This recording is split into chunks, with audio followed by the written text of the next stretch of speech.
Delay everyone. Hola a todos, a todas.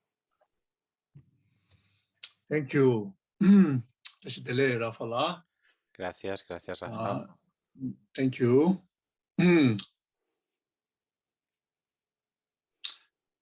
Yes, hope everyone is doing well. Espero que todos estéis bien. Yeah, so we have quite some to cover. So maybe we can start very much straight away. But before doing that, generate altruistic motivation on the basis of proper refuge in Buddha Dhamma Sangha. So we recite refuge in Bodhicitta prayer, then salutation to Guru Shakyamuni Buddha and lineage Guru, His Holiness Dalai Lama. So we do that. Entonces tenemos mucho todavía por cubrir. Entonces quizá debemos empezar bastante directos, pero antes siempre tratemos de generar la motivación altruista sobre la base del refugio, el Buda, el Dharma y la Sangha. Así vamos a recitar la fórmula del refugio y la bodhicitta, también con la alabanza a Guru Buddha Sakyamuni y a todos los gurús del linaje, su santidad el Dalai Lama, etc. Sangye Chodang Soye Chonang La Changju Badu Dani Gyasun Che Daji Jin Soye Be Chonam Ji Lola Penjre Sangye Chuparai Shu Sangye Chodang Soye Chonang La Changju Badu Dani Gyasun Che Daji Jin Soye Be Chonam Ji Lola Penjre Sangye Chuparai Shu Sangye Chodang Soye Chonang La Changju Badu Dani Gyasun Che Daji Jin Soye Be Chonam Ji Lola Benje Sangye Drubarai Jo Semje Damje Dewadang Deve Judan Dembra Juche Semje Damje Dunga Dang Dunga Je Judan Dawra Juche Semje Damje Dunga Mebe Dewadang Midawa Juche Semje Damje Nire Jada Nidan Dave Tanyola Nebarai Juru Semje Damje Dewadang Deve Judan Dembra Juche Semje Damje Dunga Dang Dunga Je Judan Dawra Juche Semje Damje Dunga Mebe Dewadang Midawa Semje Damje Nire Jada Nidan Dave Tanyola Nebarai Juru Gangi Duze Nezone, Dawadam Jiban Bechere, Tambejone Tenzeba, Godam de la Chatsin, Oni Niji Zundo Jubelam, Sije Zenjo Ganje Tenduke, Chana Bemo Tenzin Yazo, Sowa Devzo Da Yu Jinge, Saji, Beje Juje Mendodam, Rirable Jini de Kemande, Sanje Shindu Mende Bewai. Namda Jin La Jubrajo, Da Jin, Lunga Yizo Lonjo de Zon Gazo Jer, Jemenda Zamu Voda Joba, so Jobalo Yan, Lama Yita, Kujo Zon Lab. Tuje Wanje Jinin Dala Jinje Labdu, Zo Ye Damaguru Rana Mendala, Gamni Yadaya.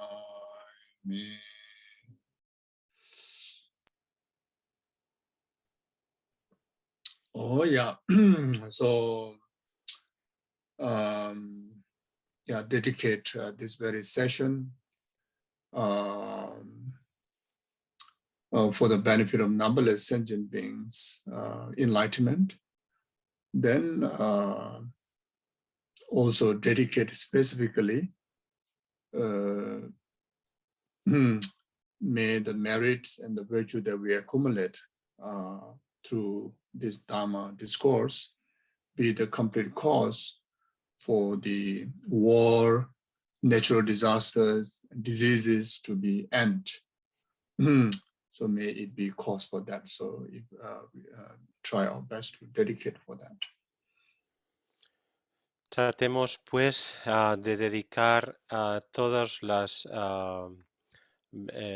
virtudes y méritos que vendrán de esta sesión de discurso sobre el Dharma para el beneficio de todos los seres sintientes para que logren la iluminación, y específicamente dediquemos tales méritos y virtud para que todas las guerras, los desastres naturales, enfermedades y demás que azotan este mundo, pues se acaben inmediatamente. Tratemos de dedicar lo mejor que podamos en esta dirección.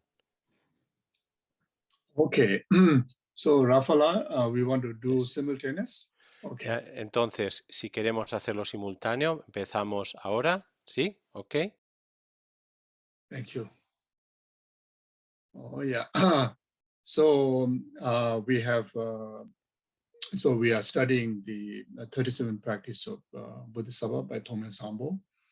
In the living human practitioner, Tongme Sangbo is one of very clear illustrations of what really Bodhisattva is, and even very ordinary people can able to see that, feel that, and receive benefits in his qualities. So, so he is the actual, Bodhisattva who manifests in the ordinary human form. So, whatever teaching that he have illustrated here, it is absolute, valid, and immense of, it carry immense of blessings. It is the summary of 84,000 teachings of the Buddha Dharma, in particularly Mahayanic, the sutras and the tantric treatise, and it is also the essence of the Shantidevas, guide to the Bodhisattva's way of life, just in 37 verses. So, for us to be able to learn them and try best to apply in our practice, it is something very, very fortunate. So up to now, we have covered the preliminary aspect of the teaching up to verse 7.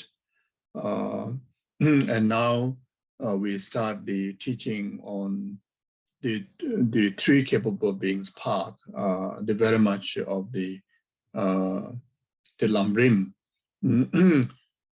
So the preliminary teaching that we discussed before and the teachings of the small capable beings part and middle capable beings part are the pathway to the main practice of the Bodhisattva, which is the teachings and the practices of the higher capable beings part. So even though the refuge practice that we have discussed on the verse 7 as a preliminary, but that also can be included as the teachings on the small capable beings part. So the verse 7 and verse 8 is the teaching on small capable beings part. So today we will start to the verse 8. So it says, the subduer said that all the unbearable sufferings of the bad rebirths is the fruit of the wrongdoing. Therefore, even at the cost of your life, never do wrong. This is the practice of Bodhisattva. So, so the subduer is referring to Buddhas, in particularly within the this circle of Dharma era, which is the subduer referring to Shakyamuni Buddha, said that all the unbearable sufferings of the bad rebirths, unbearable suffering,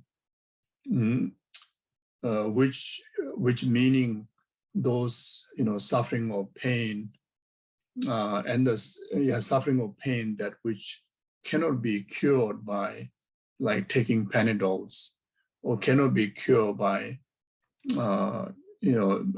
treated by doctor, like what we experience in our human realm, the most of the suffering or pain, by taking Panadols, by taking right medicines, treated by doctor, able to reduce the pain. But the suffering that experienced in the hell realm, hungry ghost realm, animal realm, these are the suffering of the three bad rebirths. Those are comparing to the suffering that we experience in the human realm is unbearable, or the suffering that experienced in the higher three realms, human, god, demigod realm, those sufferings are unbearable sufferings.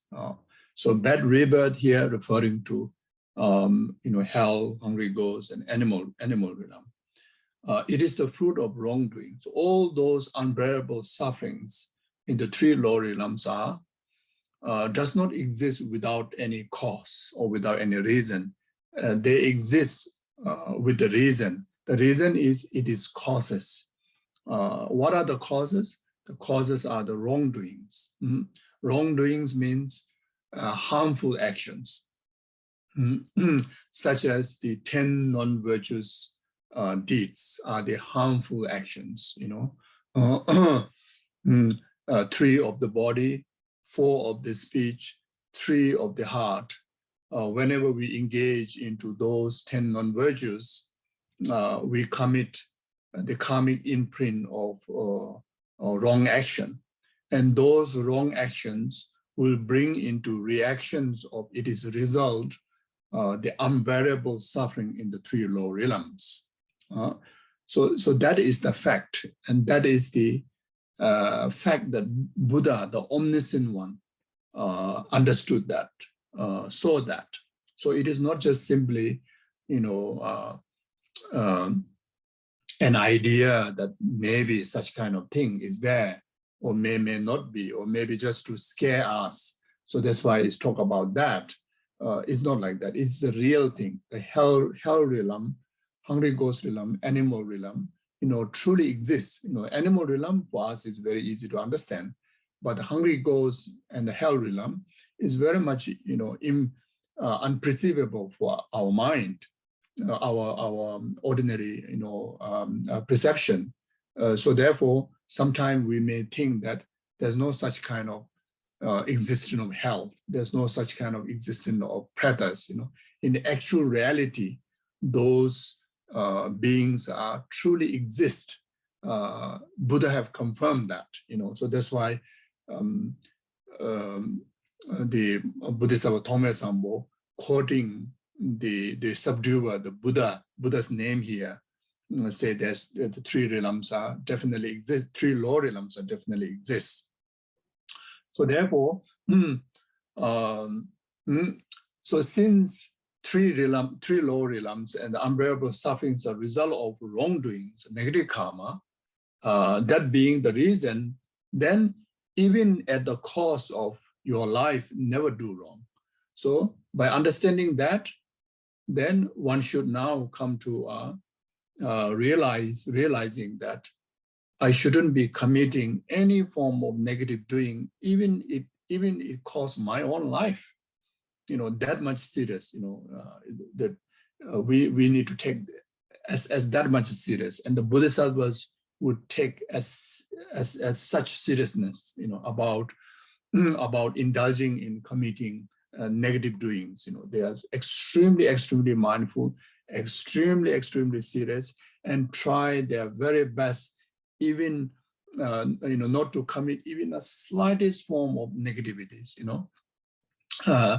Slightest form of avoid the negative karma of killing even the slightest insect. And try to not to lie, even even it can be a so-called as a white lie, you see, and etc. You see, so all the 10 non-virtues, even how minor it may be, Bodhisattvas would practice not to commit. So similar way, we as someone that who wish to follow or who following Bodhisattva's path, then we too have to follow this, such practices of being mindful of not committing, never committing any wrongdoings. So this is the practice of Bodhisattva. You see, one of the main part or the practice of the Bodhisattva being the altruism, bodhicitta, it is the practice of the Bodhisattva vows, Bodhisattva precept, isn't it?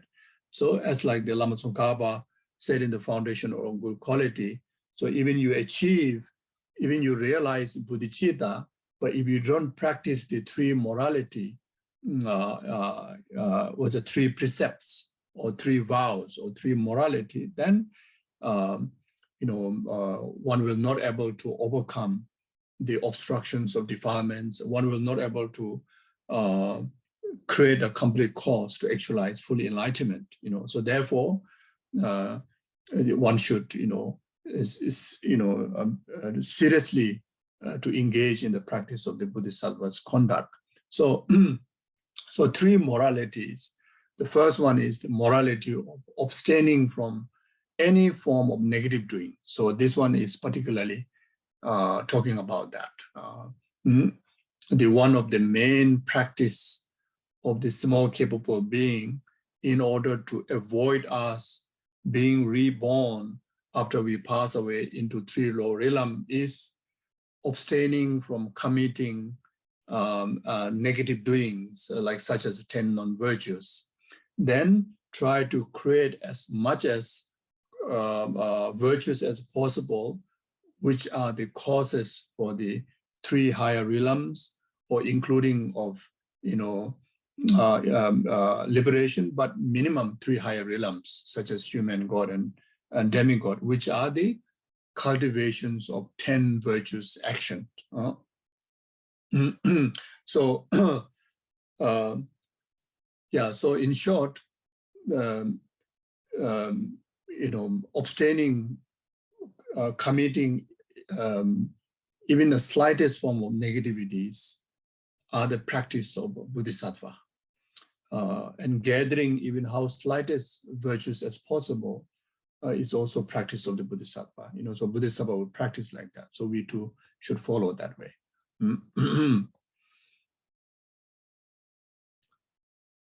Then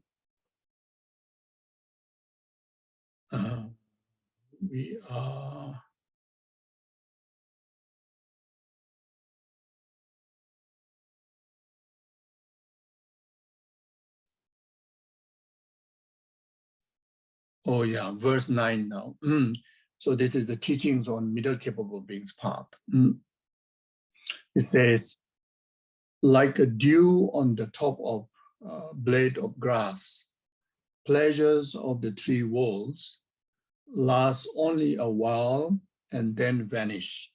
Aspire to the never-changing supreme state of liberation. This is the practice of Bodhisattva.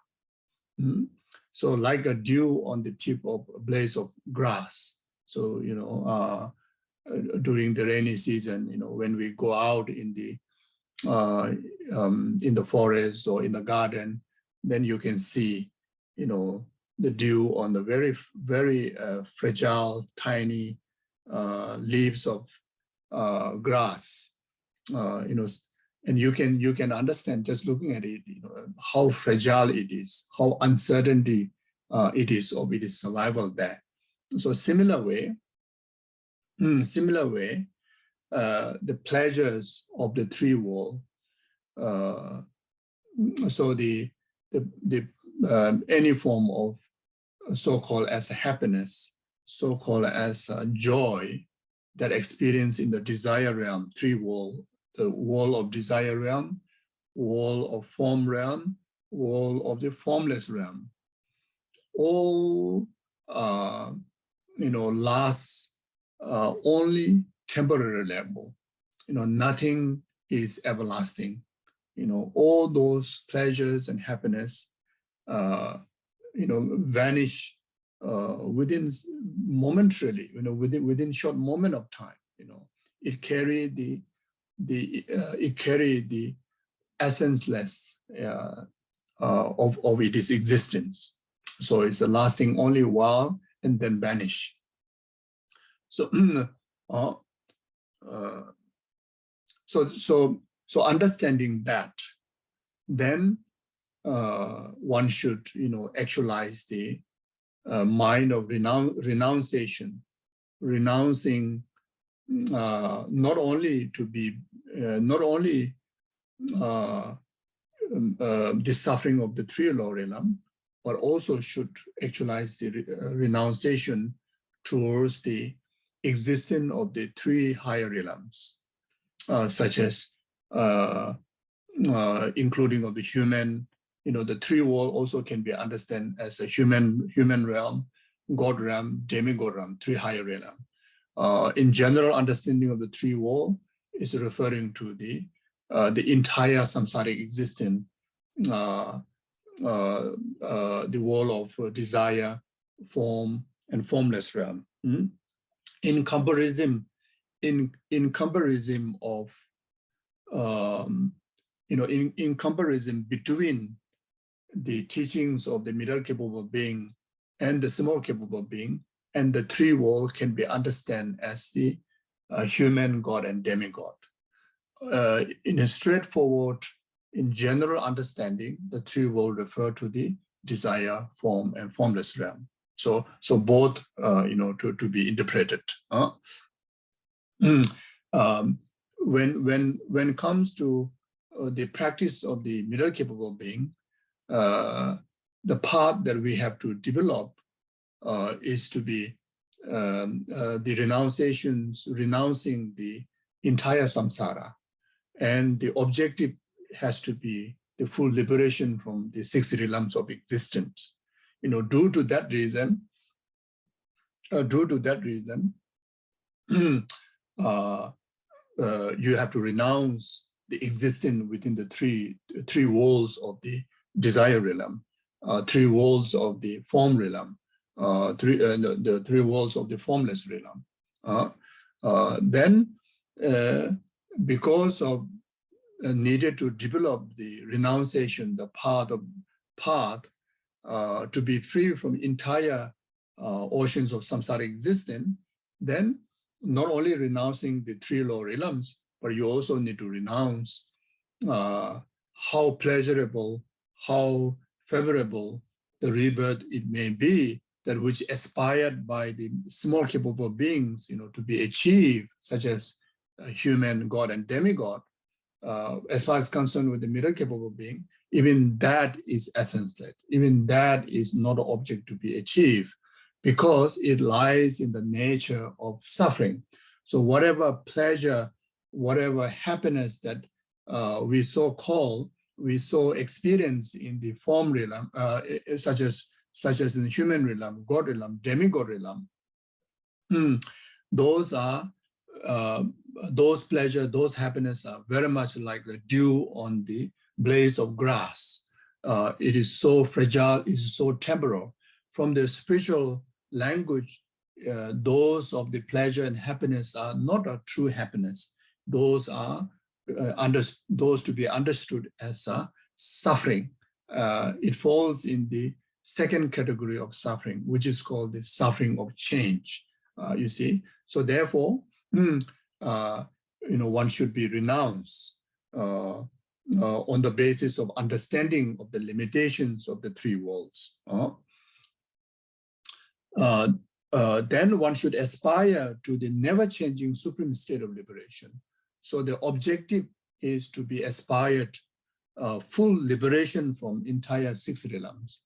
Not just like the small capable beings aspire to achieve higher rebirth in human, God, and demigod by renouncing three lower realms. Now here, you aspire full liberation, full nirvana from entire karma, entire delusion, or entire samsara, the consequences. You have to be free from all these three aspects of faults, the samsaric aggregates that what we carry, the contaminated mind, contaminated physical body, etc. And then it is causes the karmic imprint, including of it is tendency or it is root. The delusion has to be renounced and purified.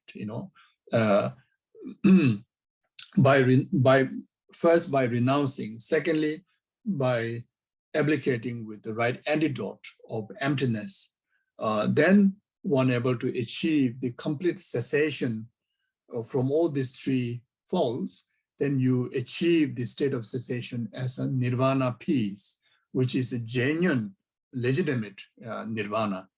So he's talking about that, aspire to the never-changing supreme state of liberation. So never-changing is whatever happiness that you achieve, whatever freedom that you achieve in the state of nirvana, freedom from samsara, freedom from karma, freedom from delusion, is ever perfect, I would say, ever achievement. That will not decline. You see, once you achieve nirvana, you don't come back to samsara again. Once you achieve nirvana, you don't commit the karma to be born in the samsara again. When you achieve nirvana, you don't you don't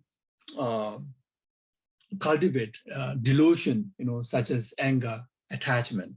You see, so like that. So this is the practice of Bodhisattva. So in order someone to be Bodhisattva, all these stages of the Lamrim or the practice of the capable beings path has to be developed.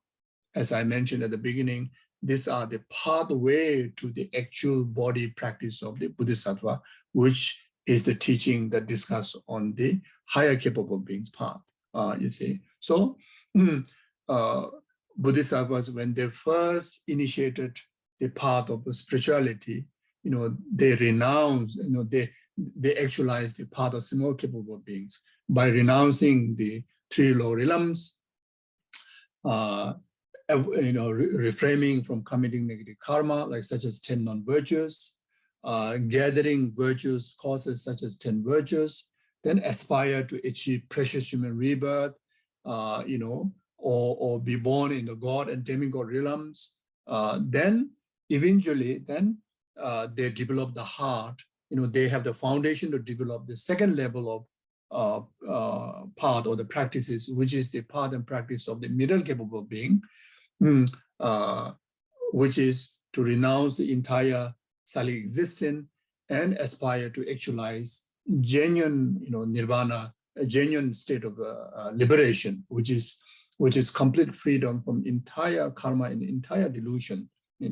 Then on the basis of that foundation, then only develop the Mayanic path, which emphasize from the verse 10.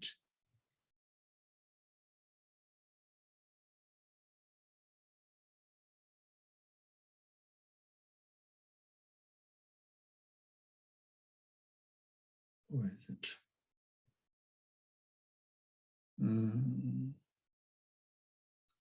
You okay? Okay? Okay.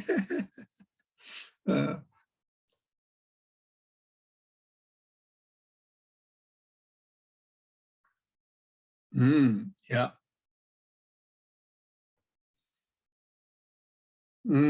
So now, from verse 10 to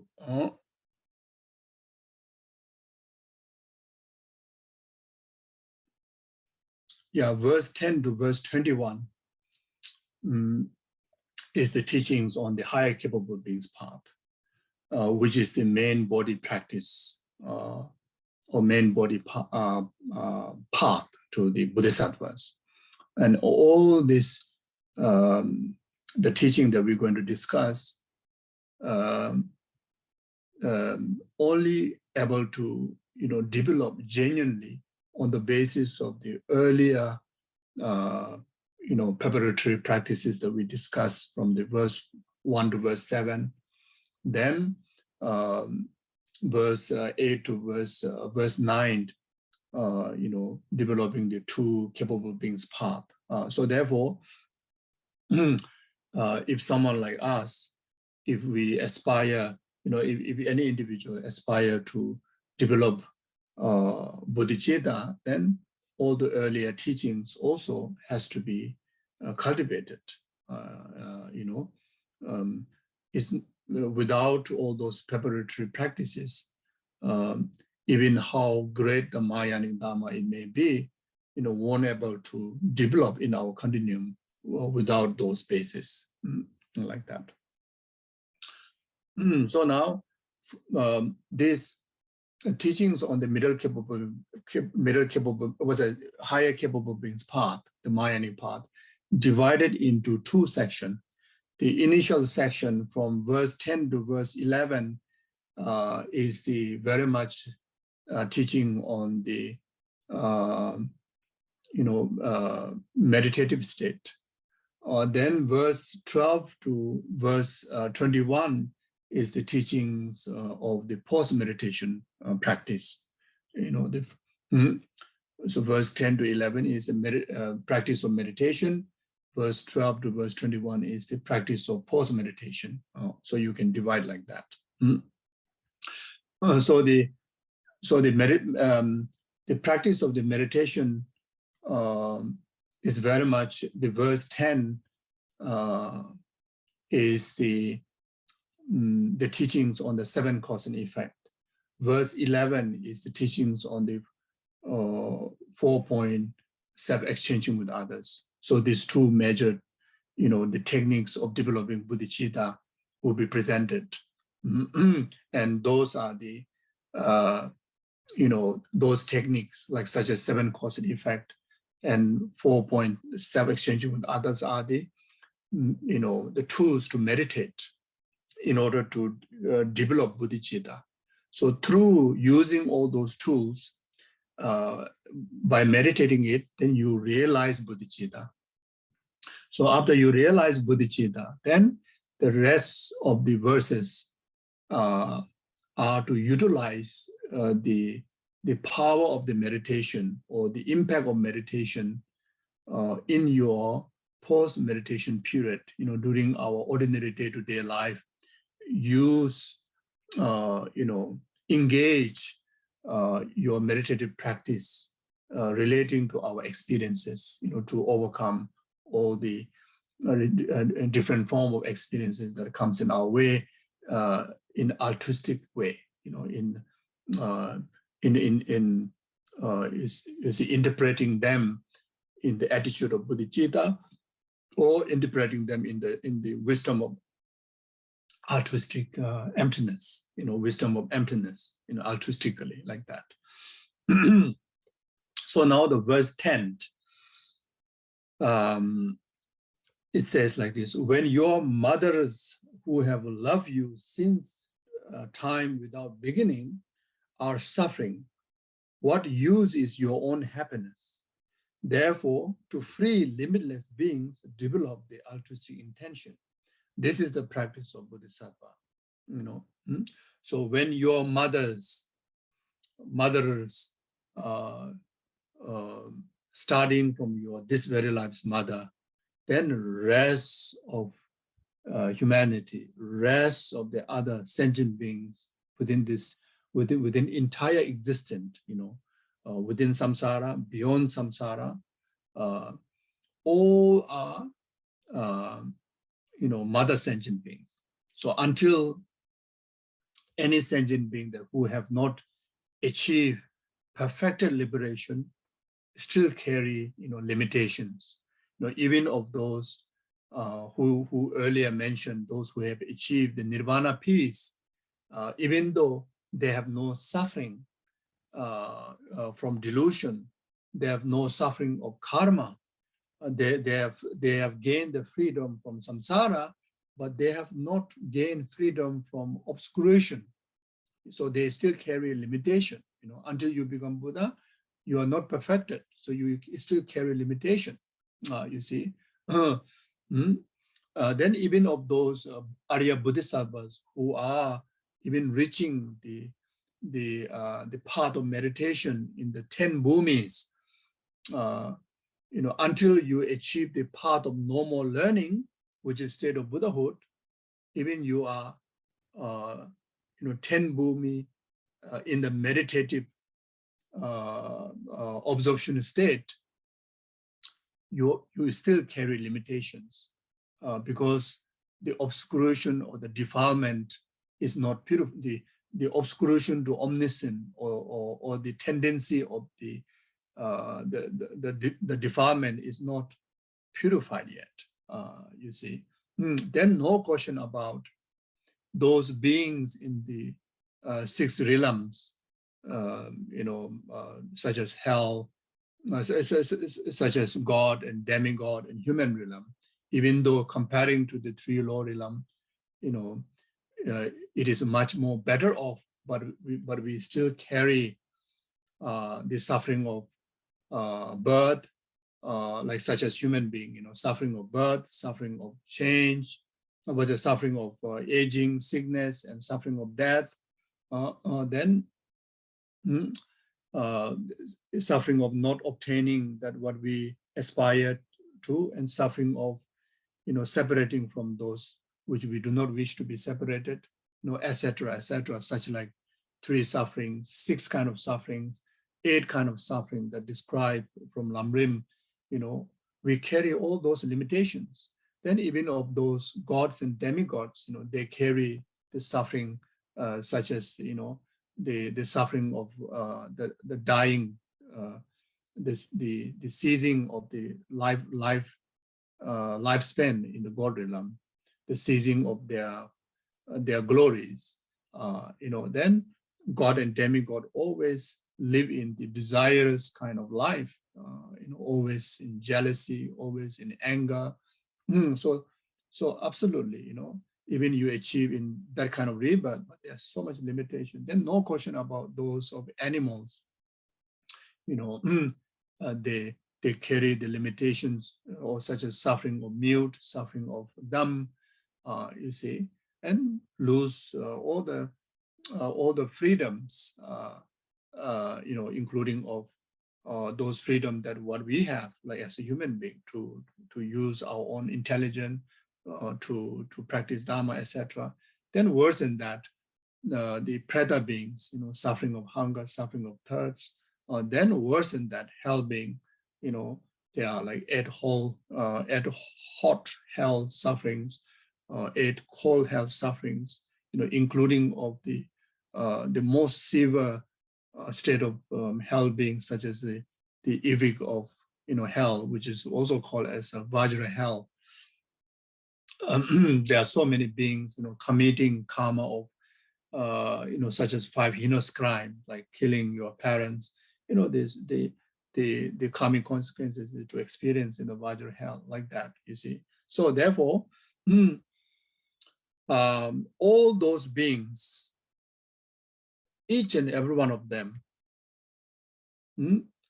those who residing in the 10 bhumi, those who residing in nirvana, and those who residing in the lowest Vajra hell, are all your mothers who have loved you since beginningless lifetimes. And every one of them,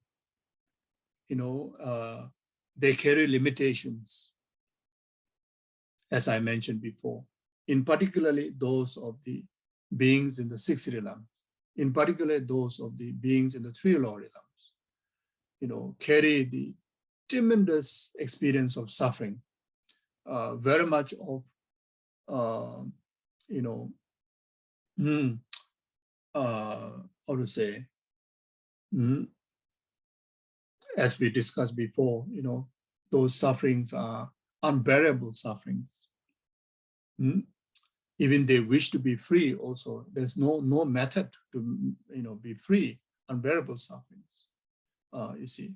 So when your dear mother, all of them have acted exactly like our present life dear mother to you, you see, and not only one time, many times, because we have a beginningless lifetime, we have beginningless lifetime, numberless lifetime.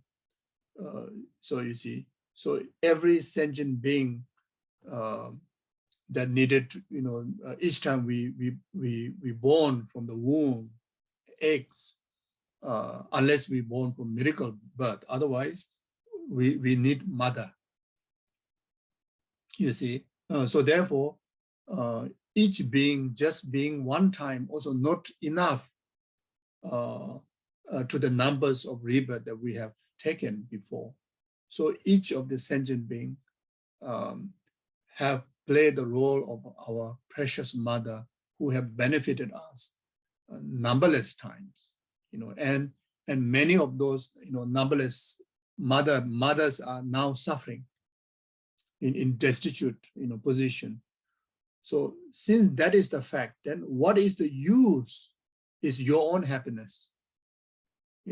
When all your mothers are suffering and carry limitation, and yourself just enjoying, you just kind of get totally carried away by your own temporary sensual pleasures and happiness. That is very ungrateful, isn't it? That's going to be very shameful. That's going to be disastrous. As a human being, that is very unethical. Of being of a very unethical human being, unkind, isn't it?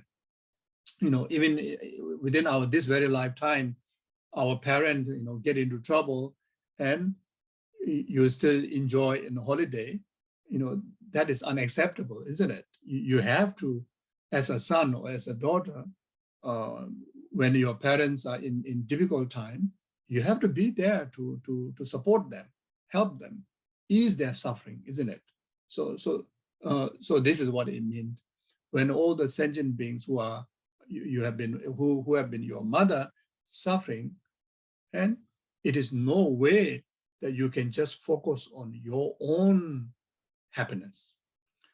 So here we have to understand this when we say that focus on your own happiness, that including or pursuing self-liberation. The self-liberation that middle capable being, as we discussed before, pursue self-nirvana. So as for Mayanic practitioner, when you start to understand that your responsibility to all the rest of the mother sentient being, that even that is not a wise choice. As a good practitioner, as a Mayanic practitioner, that even pursuing your self-liberation, even you want to be free from the samsara, you want to achieve the highest level of inner peace, like such as the peace of nirvana, as far as concerned with the Mahayana, that is not worth. As far as concerned with the Mahayanic attitude, Mahayanic practitioner or Bodhisattva, if someone want to follow Bodhisattva's path, and that is unreasonable, that is meaningless. You see, that is unworthy. Even though it's very precious dharma, but for Mahayana, the pursuit of self-liberation is regarded as a negation, to be negated. Even though nirvana peace is object to be achieved, object to be pursued in generally, but in comparison to the Mahayanic practice, the nirvana peace is to be abandoned, to be negated. You see, then no question about pursuing of this very lifetimes, pursuing of future lifetime higher rebirth. That is even worse. That is even worse. Then worse than that, this very present time, you completely get distracted by sensual pleasure, by sensual distractions, temporary, comfort, temporary pleasures. If we get distracted by that, then, that is, awfully, shameful as a practicing someone who aspired to practice Bodhisattva's path.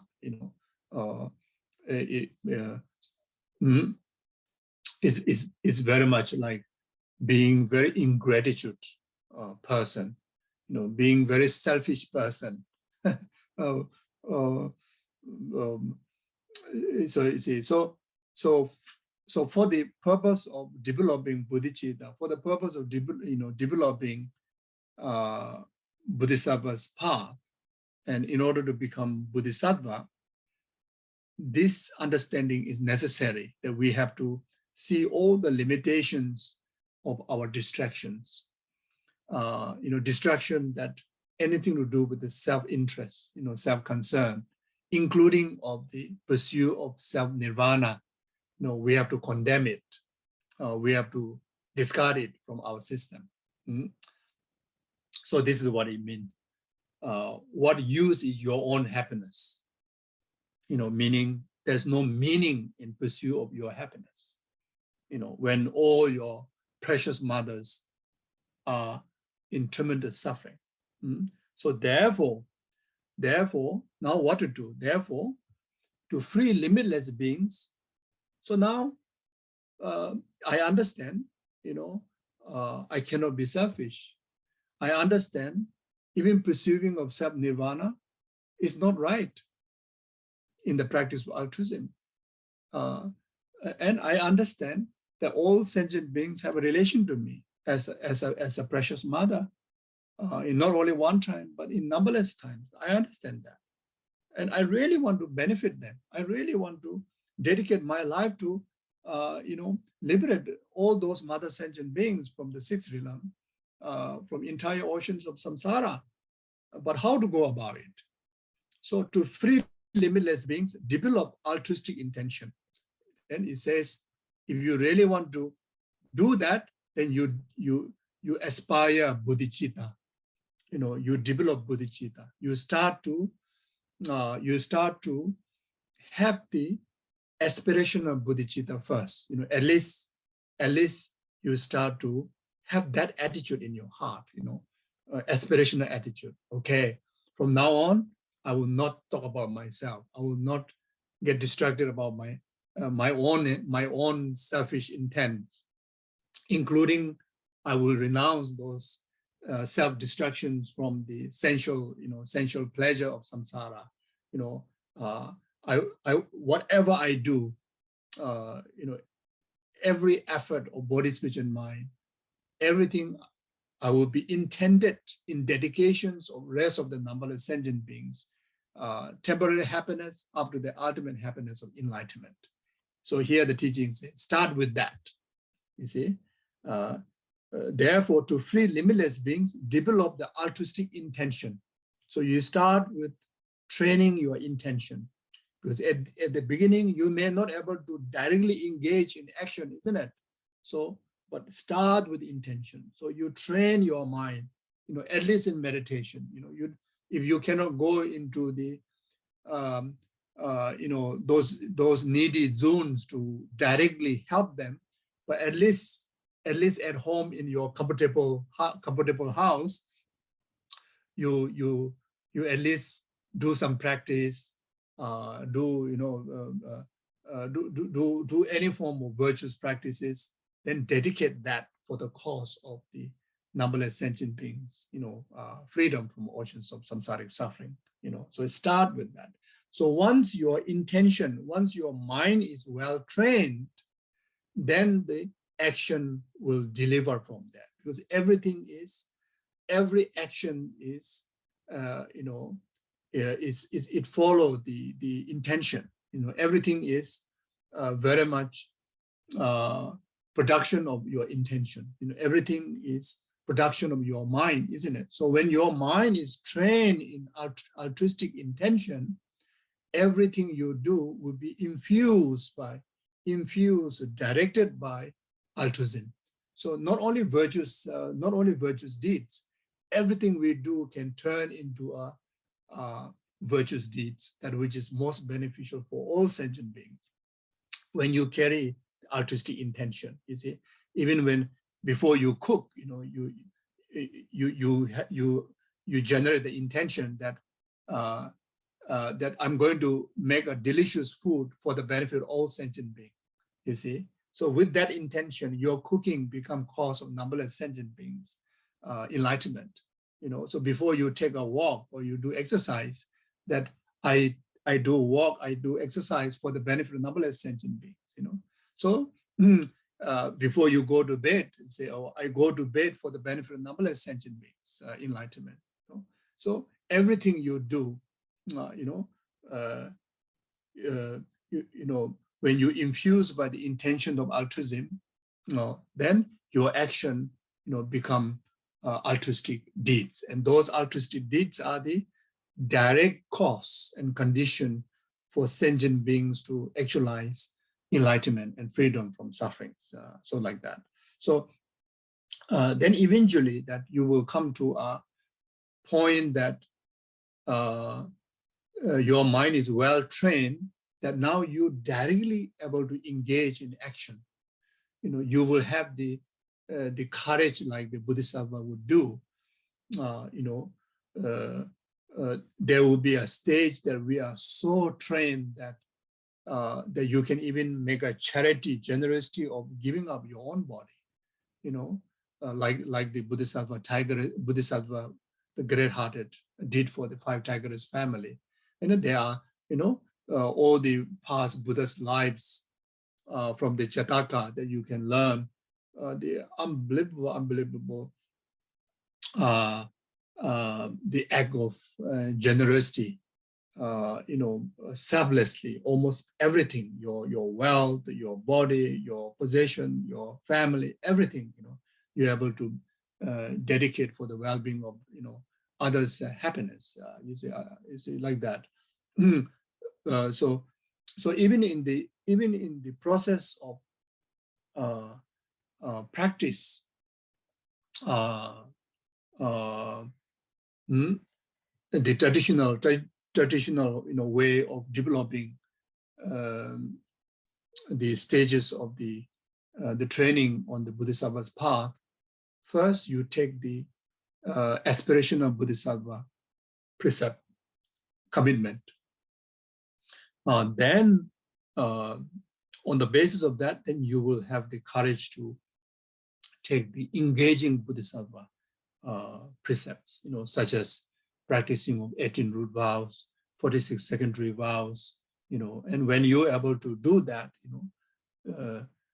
the moment you take the Bodhisattva vows, you are no different from the Bodhisattva, the actual Bodhisattva, even though you have not actually become Bodhisattva yet, but because of the commitment, you are included as the family members of the Buddha, the brother, sister of the Bodhisattvas,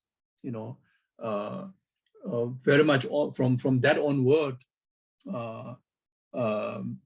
you see, all your actions become a cause of numberless sentient beings, enlightenment, you see, and yourself become like wish-fulfilling jewel. You see, yourself like become a wish-fulfilling jewel. So whoever see you, whoever remember you, whoever touch you, whoever, whatever way, positive way or negative way relate to you, you only bring a benefit to the sentient beings. So once you start to keep the Bodhisattva vow, you see, all the Buddhas and all the Buddhas, calling you as a child, my child, the Buddha's child, like that, you see. In that very moment, how bad person you may be, how negativities you may have, in that snap of, having Bodhisattva vow, you become a good person, you become an altruistic person, you become a blessed person, you see. So unbelievable benefits out there, and which all of us are capable to become like that. I mean, to become an actual Bodhisattva is a long way, not easy, but really to commit to take Bodhisattva vow is, teachings are available, the ritual is very simple.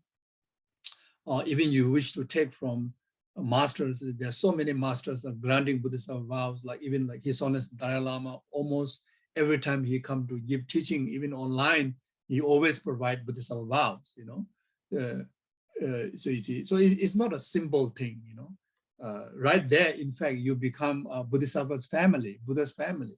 As I mentioned before, right there, you become a precious being, you know. You see, once you have the Bodhisattva vow, then if your children prepare a meal for you, they accumulate merit. You become an object of offering. You see, once you have Bodhisattva vow, then your helper, you know, come and clean your room. The cleaner accumulate merits. So if you have the Bodhisattva vow, no question about you already develop bodhicitta, but just even have the Bodhisattva vow, if someone, you know, take you for coffee, the person who spend $1 for your coffee, you know, they accumulate so much merit. Unbelievable, you know, they accumulate so much merit. You see, then no question about someone praise you, you know, they accumulate so much merit, like merit equal as a praising Bodhisattva, like that, you know. Then whatever merit that you accumulate, like just one good deeds of practice of generosity, good deeds of practice of patience, or good deeds of, you know, just you know, dedicating one simple prayer when someone needs prayer. Your prayer, the power increases from one single prayer to numberless impact. You know, the magnitude of the impact of the prayer, having Bodhisattva vow and not having Bodhisattva vow, is like 1 to numberless numbers. You know, that much power. You see, so unbelievable. So you can read the Bodhisattva Avataracharya by Shantideva on the first chapter. Then, you know, you read that. It's a very short text. You know, you will know all amazing benefits of the Bodhisattva precepts and Bodhisattva attitude. Even just having Bodhisattva inspiration, you know, have that kind of benefits like that. You see, so now you see, if you're able to you know, take the Bodhisattva vow for the benefit of all sentient beings, of course you will do that when you're ready to take the Bodhisattva precept. But even thinking of your own, you know, family members, you know, to whom you dearly love them, for their benefit is so important for you to you know, take the Bodhisattva vow when you have this opportunity, the preciousness of precious human rebirth. You see, as I mentioned before, you know, all your family directly going to be benefited. You see, especially to your present life's mother and the father, especially mother, from whom you rendered your body. You know, you see, your body, your physical body is part of your father and mother. It's not belong to you. You just the name is like is yours, but actually the real flesh and bone, you know, is father mother's. You know, then whatever muscle grow up to now is very much dependent on food and nutrition and, you know, all this. You know, it's actually none of them is yours. None of them is ours.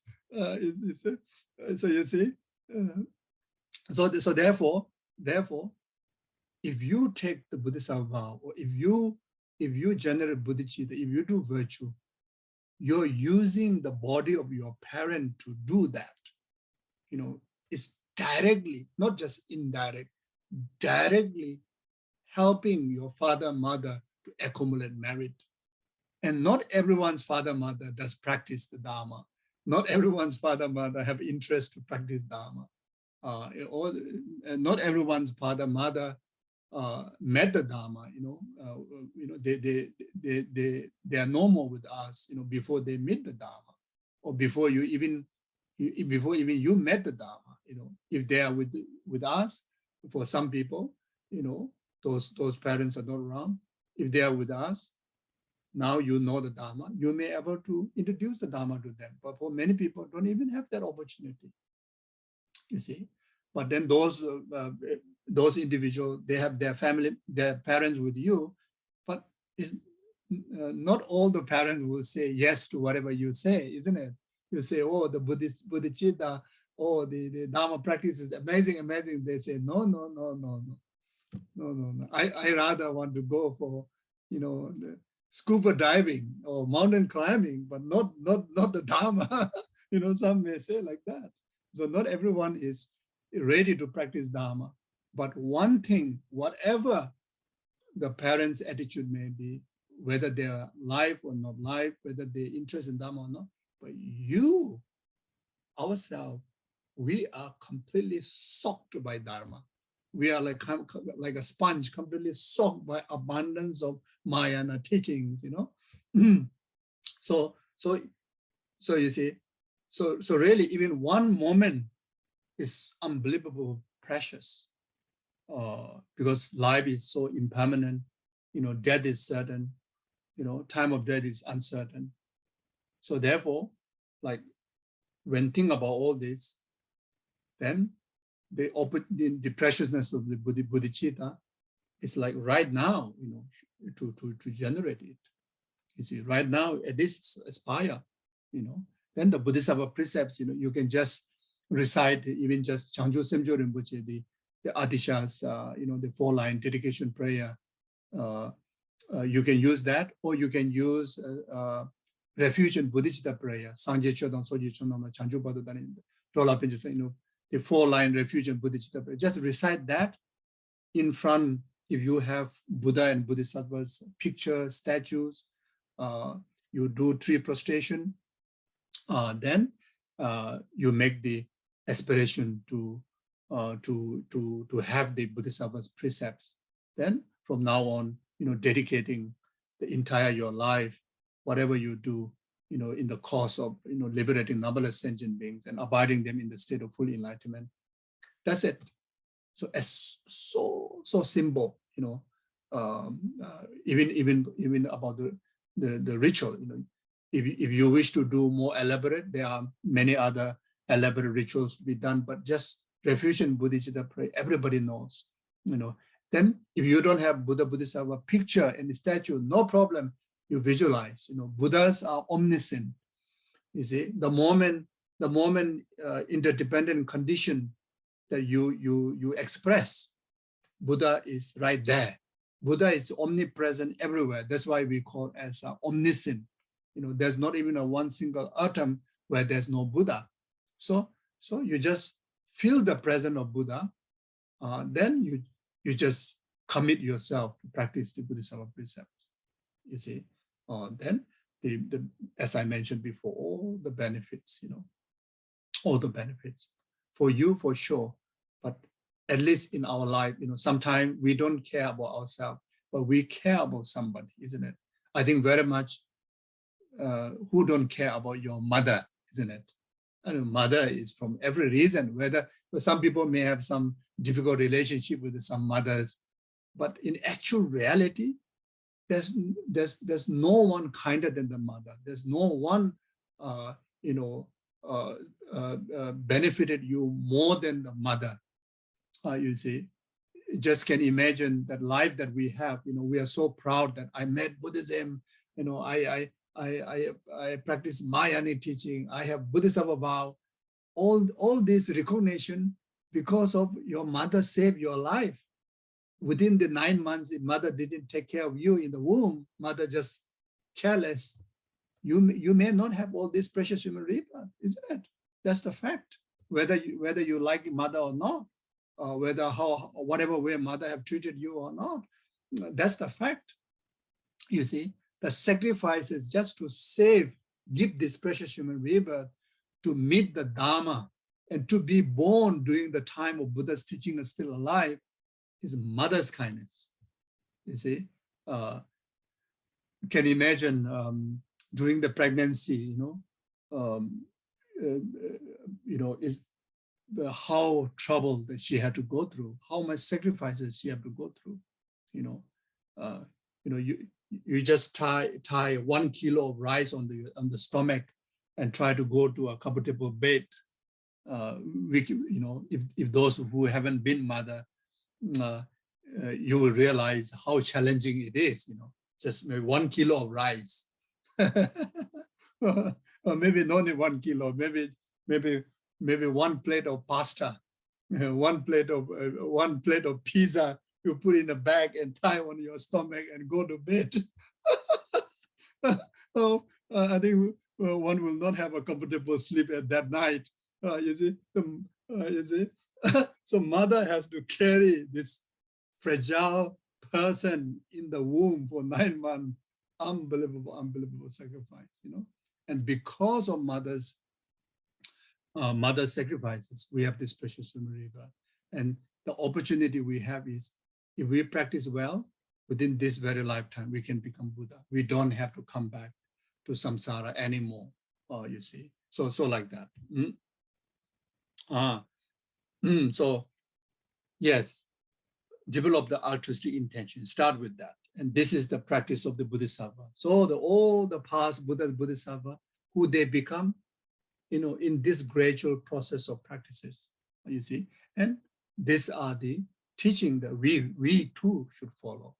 You know, we too should aspire. And this is the only way to become Bodhisattva and become Buddha like that. So now, you know, as I mentioned before, this particular verse 10 is talking about the 7 cause and effect, the technique. You know, first, from the 7 cause, first is recognizing all sentient beings as your mother. Second is remembering their kindness. Thirdly is repaying their kindness. The fourth, generating unconditional love, you know, or immeasurable love. Fifth, generating unconditional compassion or immeasurable compassion. Then the number 6 is the resolve heart, the most courageous heart, that making a decision that by myself alone will take the full responsibility to liberate the rest of the numberless sentient beings, from this very beginning stage all the way up to the end result of full enlightenment, up to the last person or last being, you know. So this is the 7 cause and effect. Then the result number 7 is the bodhicitta.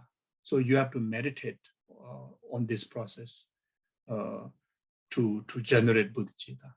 Of course, the preliminary, the foundation before you meditate on the first point of the 7, you try to neutralize this impartial attitude of attachment to the loved one, you know, aversion to the enemy, and ignorance to the rest of the sentient being. So you try to neutralize them. So in Lamrim teaching, Lam Tsongkhapa taught that before you meditate the 7 point, the way to neutralize is through the practice of cultivating immeasurable compassion and immeasurable equanimity, or immeasurable equanimity and immeasurable compassion. So that's the preliminary practice. Equanimity, the object, you know, so-called as a loved one, enemy, stranger, you try to, you know, view them in the equal manner. In the reason of all of the sentient beings, whether they are loved one or the enemy, they all aspire same thing. Do not wish even a slightest form of suffering, and wish you know, happiness equal. You see, then whatever negative side of the sentient being that you see from the lenses of compassion. You know, why some people are so bad, why some people do all the wrong thing, because they are dominated by karma and delusion. So reasoning that, then you develop compassion. You know, why this group of people harmed me before, and now I regard them as my enemy. You know, so you try to understand through the lenses of compassion. You say, because they are under control of karma, delusion. That's why they cause harm to me. Because of that being the reason, then they are object of my help. They are not object of my aversion. They are object of my help. You see. So then you neutralize that anchor into a neutral state of mind. Then we have, you know, kind of very secularism. You know, we have so much, you know, attachment, grasping to the loved one. Then you can you know, try to understand through the lenses of compassion. If I relate to my loved one with a desirous way or grasping way, it is no help. Rather, it harms me, rather it harms them, and rather harms our relationship, because desirous grasping is delusion. And that will establish negative karmic relationship. That is not helpful, rather harmful. So rather, I should love them with the immeasurable love. You know, I should care for all my loved one with the immeasurable love, immeasurable empathy, immeasurable service.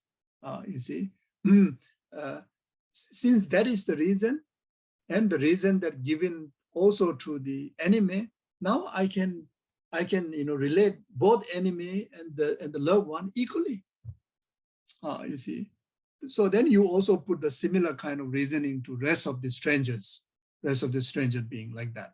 So once you neutralize your mind, then first, you know, you reinforce, you know, recognizing of your present life's mother, because, you know, we have so much distraction until that we don't think much about our mother, isn't it? Sometimes, you know,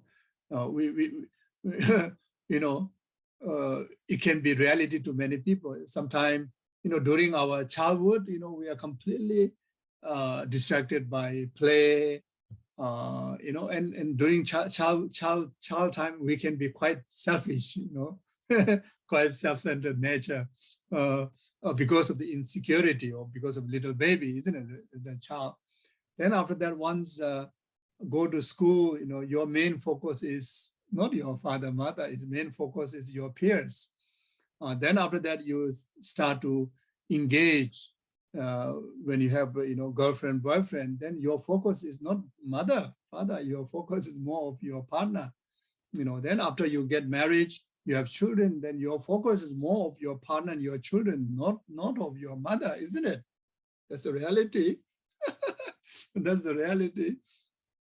So then, yeah, then after that, you know, unfortunately for many, mother is already gone from the world. You know, she's already old and gone. You know, and for many experience like that. You see, so whole throughout our lifetime, we in fact really, you know, didn't manage to recognize our own this life's mother well as a mother.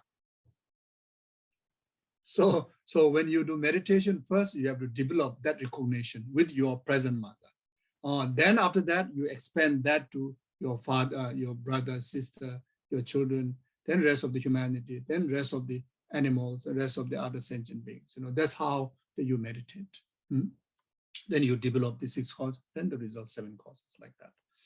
Okay, so now I better move on to verse 11. All sufferings comes from the wish for your own happiness. Perfect Buddha are born from the thought to help others. Therefore, exchange your own happiness for the suffering of others. This is the practice of Bodhisattva. So all suffering, that whatever complaint that I have just expressed before, the suffering, all these are didn't just drop without any reason. It didn't just, you know, drop like a rain from sky. No, it is cause and condition, and those cause and conditions are the main cause and conditions of our all sufferings are the self-centered attitude, the self-interest, only wishing your own well-being by ignoring rest of the others' well-being, is a self-centered kind of grasping. So this is what I mean. All suffering comes from the wish for your own happiness. Generally, there's nothing wrong wishing happiness for yourself. Nothing wrong. It is wise to wish happiness for yourself. But the way how we have been wishing happiness of ourselves, away from the Dharma perspective, or away from the altruistic perspective, then those are not helpful. Rather, it is harmful, because it is very much of call of the ignorant, call of the delusion, like such as desirous attachment to your own self, and very much infused by the hallucination or the ignorant of self-grasping ignorant.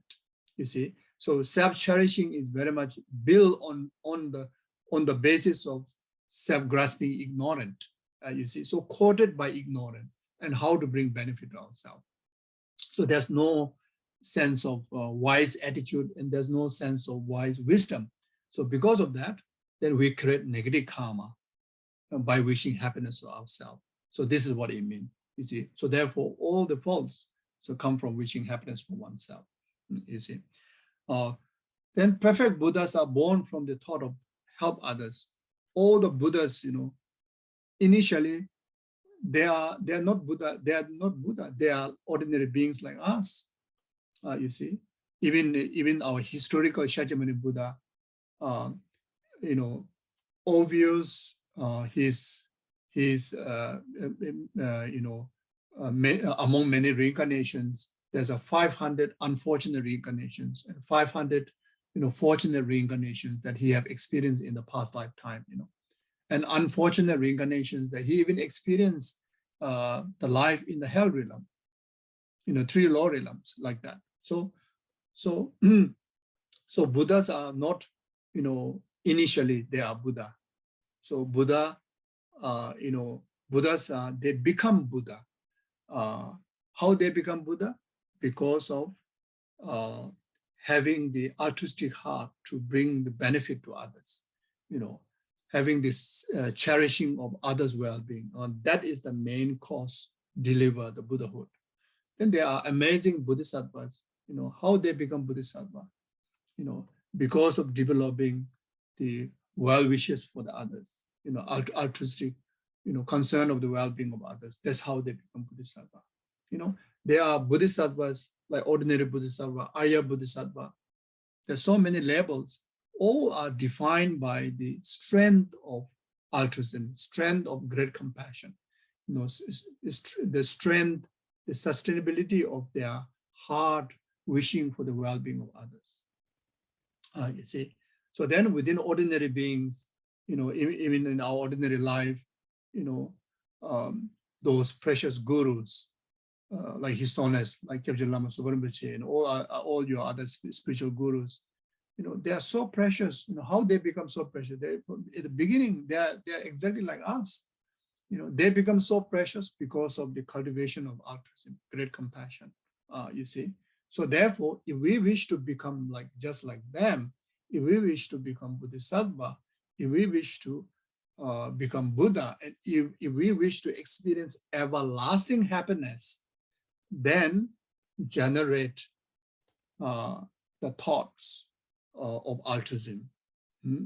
So therefore, if that's the case, then exchange your own happiness for the suffering of others. So that means you have to exchange your own happiness, meaning exchange, you dedicate all your goodness to the others' well-being. Now, the suffering of others, exchange the happiness for the suffering of others means you take the responsibility to overcome all the sufferings of others. So it doesn't really mean that, you know, you cut and paste the suffering of others on you and cut and paste of your happiness onto the other sentient being. It's not talking about that, you know. It's very much of changing the responsibility of your attitude, your purpose, you know, your ambition, you see, like that. So you endure, you know, any form of experience, including suffering, for the benefit of other sentient beings, well-being, you see, like that. And then for the benefit of other sentient beings, that you even ready to let go of your pleasure, let go of your comfort.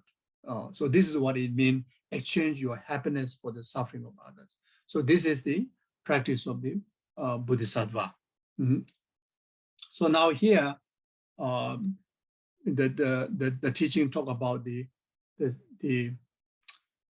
second, the technique, the 4-point separate exchanging with others, which the tradition, you know, drive from Manjushri, then such as Nagarjuna, such as Shantideva, then Selingpa, Atisha, then all the way up to our lineage gurus, you know, all the way up to our, you know, if you have the teaching on these teachings, then you have the lineage up to you.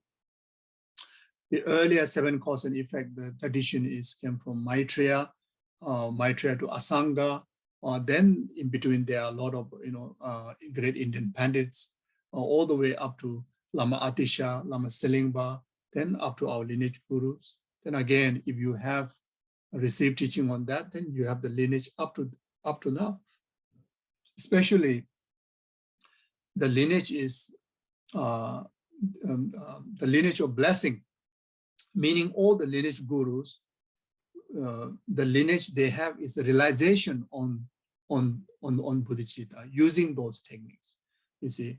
So such as our precious guru, like His Honour Dalai Lama, you know, they are real living example of bodhisattva. You know, they have achieved bodhicitta using these techniques. So they hold the lineage of the actual blessing of realization, you know. And some of you already developed bodhicitta using all this technique, and you hold the lineage, you know. Like myself, I hold the blah blah lineage, you know, not a realization lineage. You see, I hold the lineage of oral transmission, lineage of the commentary, you know, from the Buddha all the way up to my master to me, but not yet developed the lineage of the actual blessing, the realization. I'm empty, but many of you already may have the lineage like that, you see. So anyway, so the 4-point exchanging with other, again, as a preliminary practice, same. First, you train, neutralize your impartial attitude, like how you prepare the ground, you know, before you plant the crops. You know, you take all the pebbles, and you know, everything out, which is like pebble, like this 3 partial attitude of anger, attachment, ignorance. You know, by using the technique of immeasurable equanimity and immeasurable compassion, as I discussed before. Then after that, then you meditate on the falls of self-cherishing attitude. Exactly here, you know, you can relate to the differences between the suffering being and the Buddha. You see, so clearly you can differentiate why sentient beings suffer, why I suffer, because of self-cherishing attitude. You know, that alone is good enough reason. There are thousands of reasons you can say that alone is good enough reason. Then you move to the second technique, which is the reflecting on the advantage or the benefit of cherishing others' well-being. So then you can relate. Again, there are thousands of reasons there, but just think of the Buddha and Bodhisattva and your guru, you know, why they are such a great being, because of they develop the heart of cherishing the well-being of others. Then after that, then you move to the third level.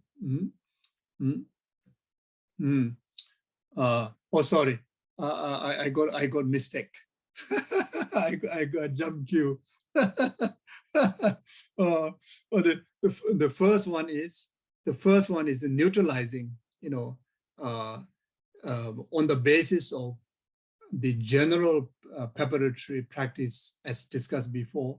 Then after that, you really try to kick in to the actual really settling of your heart in a complete neutral way. Complete neutral way. Then on the basis of that, then the second point is, seeing all the faults of self-cherishing. Third point is seeing all the benefit of cherishing the well-being of others. Then the fourth point is actually exchanging self and others. Actually completely your heart being in the commitment. As a beginner, start with being in the commitment that from now on, all beings' well-being is number one. Myself is the number last. Or then whenever you have thought arises, everything you think first of the other being's well-being. Whenever you perform any form of action of body, speech, and mind, you first dedicate that in the well-being of the rest of the sentient being. So as a beginner practitioner, the way to do that, as I discussed at the beginning, bodhicitta intention. So meaning everything you do with the bodhicitta intention. So literally, you make your way of life like that. Everything you do with bodhicitta intention. Now you decided to do that. You see, and you're able to do that. So that is actual self-exchanging with others. You see, in the practice. So eventually, this will deliver to really able to exchange self with others by realizing the result, the number 5, which is a bodhicitta, will born into you, and you become bodhisattva, like that. Now, Lama Tsongkhapa suggested that it is very effective to develop bodhicitta by combining these two techniques. So how to do that? Again, first, neutralize using the preliminary that we discussed before, immeasurable equanimity, immeasurable compassion. Then after that, you train from the 7 cause and effect up to number 5. Then you move to the 4-point training, all the 4. Then after complete that, you move to from the 7 cause and effect, number 6. Then the result will be bodhicitta, like that.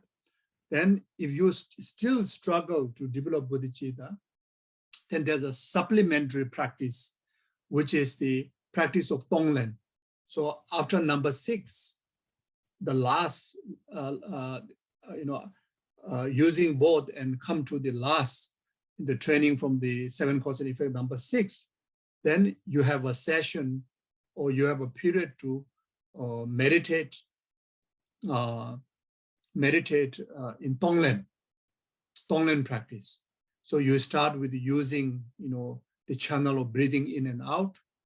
You see, when you breathe out, you give all your happiness, your virtues, your merit, so all sentient beings' happiness. When you breathe in, then you take upon all the sentient beings' suffering it is causes and ripen on your self-cherishing attitude. And the moment it ripens on self-cherishing attitude, it's like atomic bomb. The self-cherishing attitude, instantly banish, eradicate. So you train in this training of Tonglen again and again, like that. So you see, when you visualize, it's very much like kind of when you breathe out, for visualization purpose, then the breath carry the blessing of merits, or the breath carry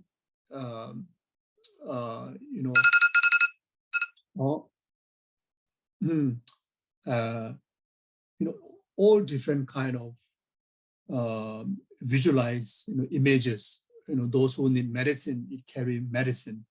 Those who need shelter carry shelter. Those who need help, protection, carry protections. So according with the different needs of the sentient being, when you breathe out, it carry like that. If you want to meditate more simple way, then there's a bright golden color light, coming out when you breathe out. Then it's like a sunlight. It pervades in entire universe, entire existence, and like how the sun touch, sun touch without any discrimination to every people, everything that exposed, isn't it? So the energy, the merit they carry in the form of this golden light energy pervades, touch in every single existence, every single sentient being. At the moment that you're blessing, through that channel, it touch them, then you meditate, heal all the sufferings, free from all the karma, free from all the delusion, it's completely kind of transform all the sentient beings, elevate them, purify their sufferings and causes. You can visualize like that. Then when you breathe in, all the sufferings, all the limitations of sentient being, in the form of, let's say, is the diseases, sicknesses, the suffering of the health being, suffering of hunger, suffering of animal, and suffering of pain, like the human experience, especially in the form of disease. Then like blood and pus, like a rainfall, like blood and pus. Then if it is like kind of spirit harm, mental issues, delusions, then in the form of dark, filthy smoke, like a storm coming towards you like that. And then enter from your nostril. Then right at the chest, central channel here, you also visualize this kind of quite a concrete, very dark force, dark energy, which symbolize your self-cherishing and self-grasping attitude. Then those negative force you breathe in directly hit on to that dark force, which is also your false identity, I, your false claim, mine, all the graspings, all the self-cherishing. The moment that negative force reach there, completely cease, without any trace, then right there, you understand all sentient beings, including yourself, completely free from entire faults, including of the delusion, and completely abide in the state of complete liberation or enlightenment. Then right after that, try to feel sense of freedom. You have done the job. You're so happy. There's nothing to be grasped.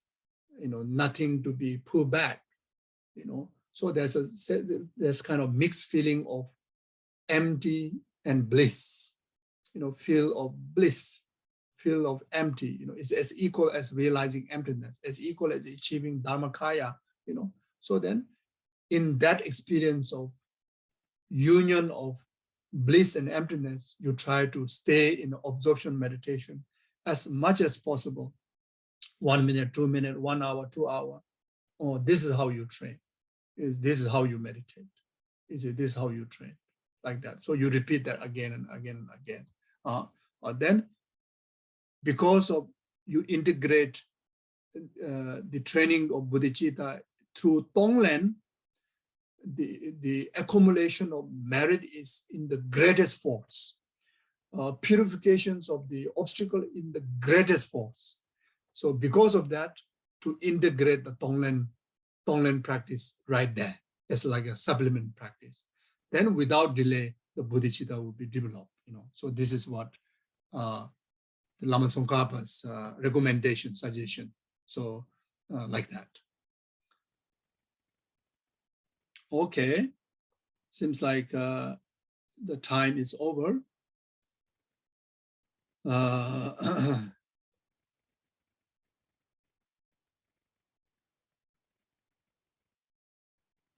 So this is the, so now from here onward is the post meditation session. Or maybe I just quickly go about it. So verse 12, it says, even if someone out of strong desire steal all your wealth or has it stolen, dedicate to him your body, possessions, and your virtues past, present, and future is the practice of Bodhisattva. So now, through the meditation, what we have done, what we explained, now use the impact to deal with our day-to-day situation. You see, you can do that. Initially, you have to do that with mindfulness. You have to remind how I meditated, how I practice. Now I have to use it. But after doing much meditation, when you are well meditated, then you don't have to remind. It becomes spontaneous. It becomes spontaneous. The moment adversity or challenges come in your way, your antidote, the impact of meditation, is already live there. You see. So therefore, meditation should be done when in a good time, not in the disastrous time. When you are so angry, you do meditation, won't work. When you are so desirous to do meditation, it doesn't work. You see, so you have to do meditation, make a very comfortable cushion. If you need to eat, eat well, or if you need to rest well. Then in a very good time you do the meditation. Then meditation will be very, very effective. You see, then that way the training is so impacted to you. Then the training become like an immune system to your system, like immune system can fight with all the virus of delusion, like that. You see. So now these are the virus. Virus like you see. Especially here is talking about dealing with miserliness, dealing with the adversity that steals your peace, steals your wealth, steals your goodness. How to deal with that. So even if someone out of strong desire steal all your wealth, or has it stolen, or it is stolen, then instead of getting angry, rather you should dedicate. On top of that, you dedicate even your body and rest of the other possession have not stolen by the person. Then including of the past, present, future virtue, you dedicate for that person who just harmed you, for his goodness and for his enlightenment. So this is how Bodhisattva will practice. And we ordinary too, able to do some degree. It depends on how well you meditated, you see. So sometimes you say, oh yeah, I did meditation, but it doesn't really work when the challenges comes in my way. The answer is you haven't done meditation well yet. You have to do more. You see? So it's very much the quality of meditation. You see, the repetition of the meditation. You see, that will work like that. Okay, then verse 13. If someone if someone tries to cut off your head when you have not done the slightest wrong, out of compassion, take all his misdeeds upon yourself, is the practice of the Bodhisattva. You see, so this one is a very, very serious harm. Even someone to cost your life. Even if you come to a position that they really, really cost your life, in that very moment of your awareness, is nothing to retaliate. As a Bodhisattva practitioner, you rather deal that situation with compassion. As I mentioned before, whenever people harm you, you have to remember that they are under the control of karma. They are under the control of delusion. They are in a deep suffering. That's why they cause harm to you. If they are happy, they won't harm you. Happy people won't harm others. Unhappy people harm others. We have to remember that. You see, miserable people harm others. You see, non-virtuous people harm others. You see, and the impact of non-virtue, how much crisis that they have to experience in samsara, isn't it? So therefore, the harm givers are no other than object of compassion. You see, so this is how you deal. Then verse 14, it says, even if someone broadcasts all kind of unpleasant remarks about you throughout the 3,000 worlds, in return with a loving mind, speak his good qualities. This is the practice of Bodhisattva. It's so, so important, you see. Everywhere, you know, the wrong words is like a sharp, you know, arrow that shoot from every direction, wherever you are, whoever you are. You see, Buddha's also, during Buddha's time, Buddha himself, you know, that one of his own disciples, you know, always criticize him, always see faults in him, always blame him, you know. The Devadatta, you know, everything against about Buddha, you know, even though he lived with Buddha. You see, when Buddha want to eat salt, he said, no, Buddha eating salt, that's a mistake. I don't want to eat salt, you know, even that small matter, Devadatta would do that. So in any way, then, you know, when you look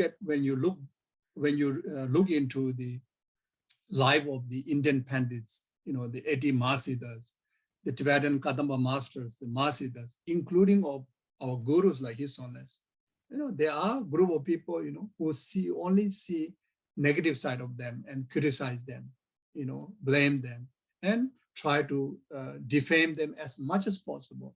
And that goes to, you know, our gurus, you know, practitioners, and even ourselves, you know, it was somewhere, somehow, you know, people find, you know, to defame you, you see. So therefore, as a Bodhisattva, when you are encountering that kind of obstacle, then there's nothing more than relating to them with a loving mind, loving heart, only wishing happiness to them. And you only speak good thing about them. You know, even there may be only one good quality, you rather focus on that instead of blaming them, criticizing them.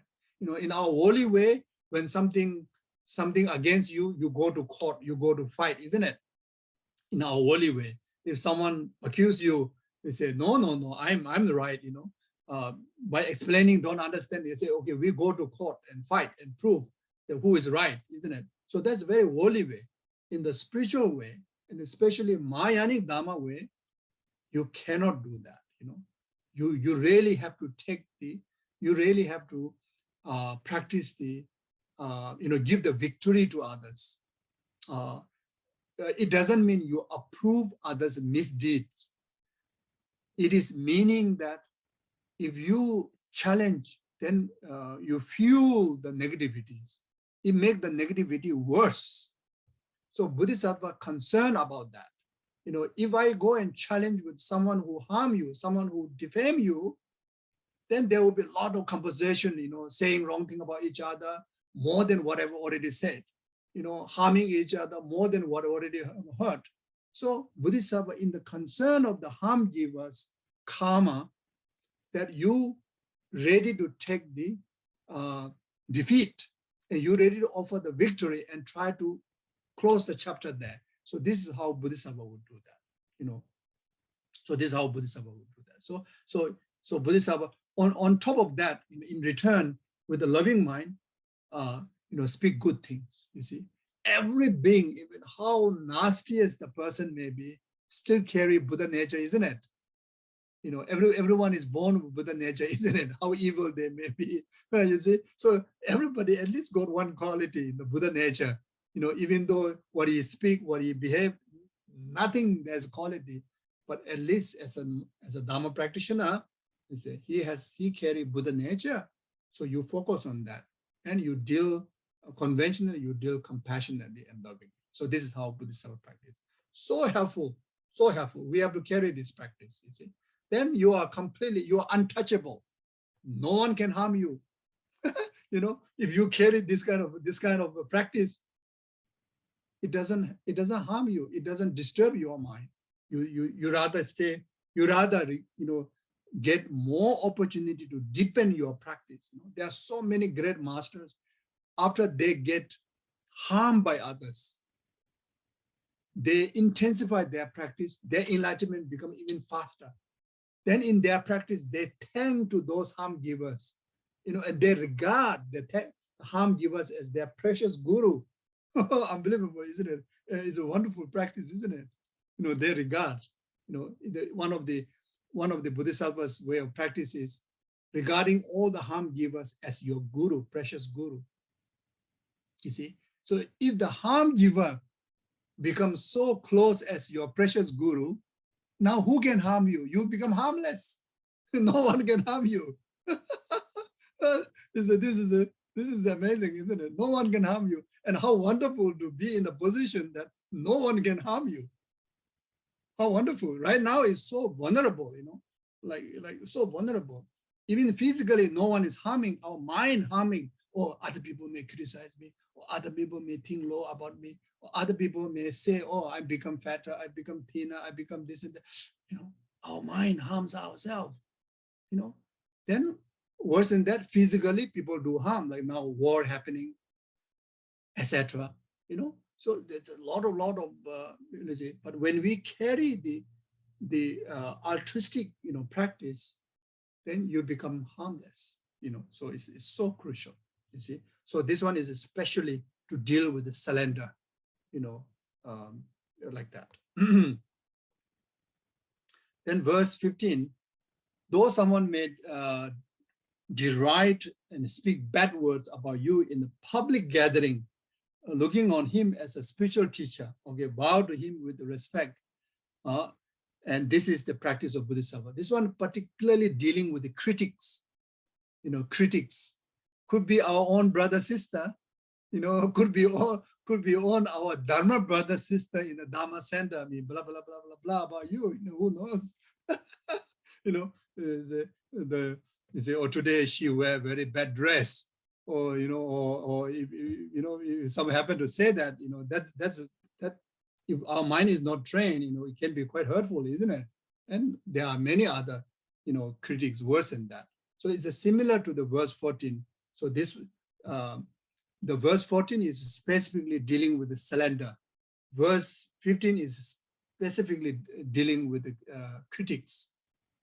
So, so here the both practices regarding the others as a object of, object of your guru, to really to help you to purify your own karma, to help you to develop your heart, so you can understand that way like that. Okay, then. Okay. Then verse 16 is, if someone whom you dearly cherish like your own child take you for an enemy, takes you for an enemy, then like a mother whose child is sick, to love that person even more is the practice of the Bodhisattva. Disappointment, practice of betrayal, practice of disappointment. We encounter that, isn't it?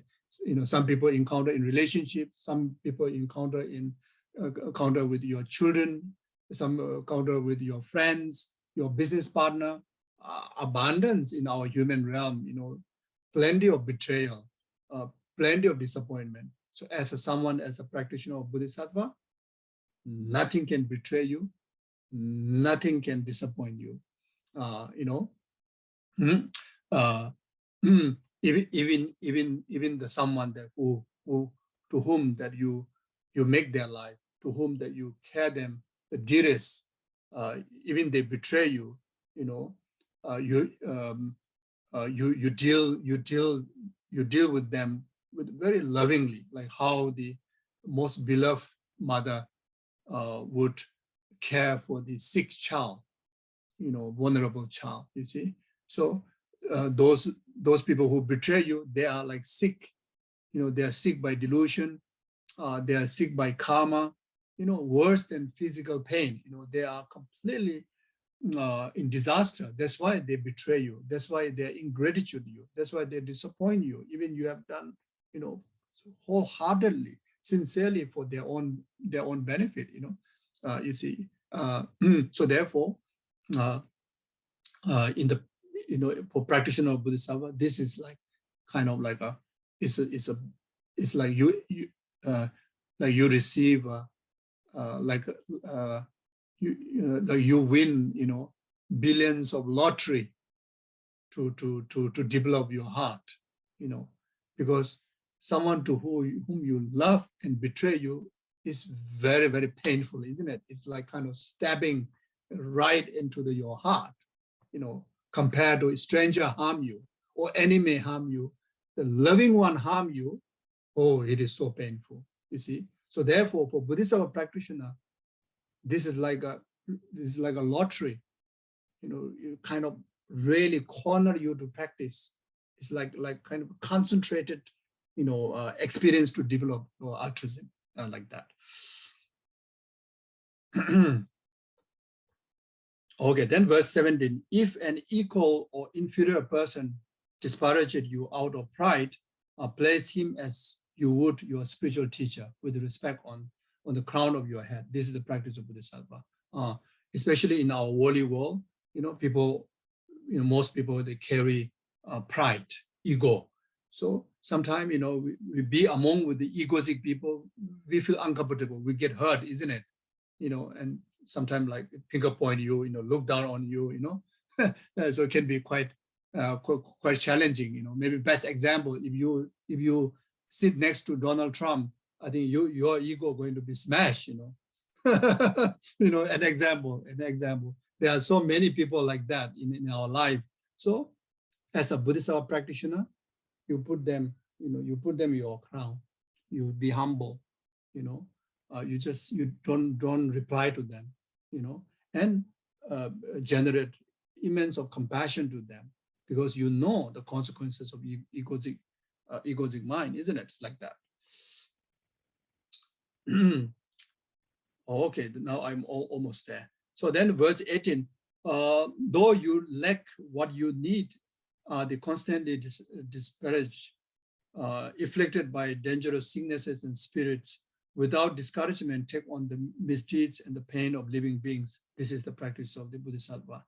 Okay, so the failure, when we experience failure in business, failure in health, failure in relationship, whatever, then instead of discourage, you rather take the opportunity to practice Tonglen, taking all other sentient beings suffering, ripen upon that problem that you're going through, or simply by generating attitude that whatever suffering I go through, may it be sufficient of experiencing all the misfortune of other sentient beings, so that all other sentient beings no need to experience any form of misfortune. Every time when we go through difficulty, we can practice like that.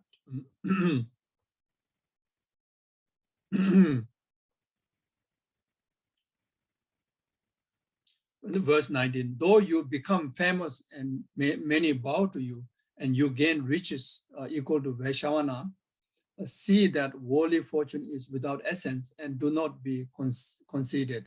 This is the practice of Bodhisattva. So this particular practice is to conquering the pride, then practicing of contentment, detachment, like that. So even you may be super rich, super healthy, super handsome and pretty, but then you never boast your ego. You always remain humble and always show respect to others, like that. Then verse 20, while the enemy of your own anger is not subdued, though you conquer external foe, they will only increase. Therefore, with the military of love and compassion, subdue your own mind. This is the practice of Bodhisattva. So, as a practitioner of the Buddhism, in particular practitioner of mind in Buddhism, never go out to destroy so-called as a foe or enemy or distraction. Always we cultivate inward. Is everything understood as an imputation of your mind. Everything is a projection of your mind.